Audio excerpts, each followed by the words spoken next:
Well, I didn't forget. It is Labor Data Day, first Friday of the month. We made it to another one.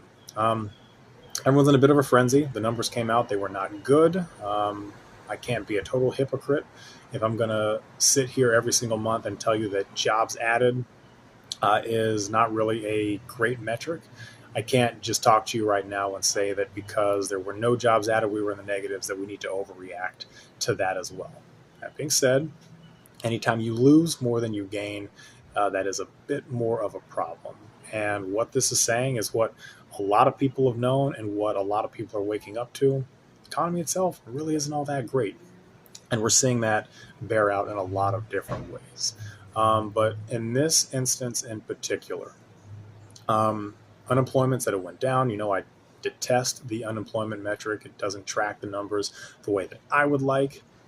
Labor participation rate is the number that I've been focusing on a little bit more. It factors in a wider swath of people. I didn't get a chance to see what that number was, though, but it has been on a downward trajectory.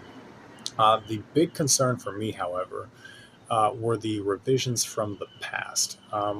Throughout this administration, since we've been getting these numbers, since they've been a little bit harder to track, we've been getting more and more revisions. It happens in every administration. They do revise the numbers, but these have been some pretty drastic revisions. And the numbers in previous months were revised in this latest report that showed things were significantly worse then than what were initially reported, which tells me one of two things given how this administration has been operating. Either A, they just misreported the numbers. They just didn't have the right information. They threw something out there. Or B, deliberate attempt to a deliberate attempt to what's the word?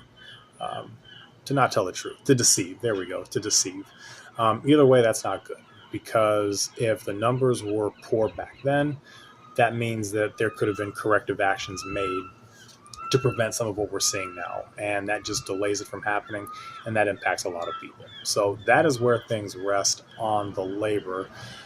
We're getting to the end of the year. We're still in Q3, but once we get to Q4, that's when hiring essentially stops for the year. Everyone's resetting towards the next year. So, for those who are struggling right now, I would love to give you a pep talk and say that things are going to kind of lift up, but we're kind of hitting to that point where things do slow down. So, if you're in the market, if you're looking, if things don't feel great, keep at it. They pop at random times, but this is going to be one that we're going to all have to definitely take a look at and see what it looks like in 2027. So, not to be a bearer of bad news, hope you have a great weekend. Like, subscribe, engage, get you in the next one.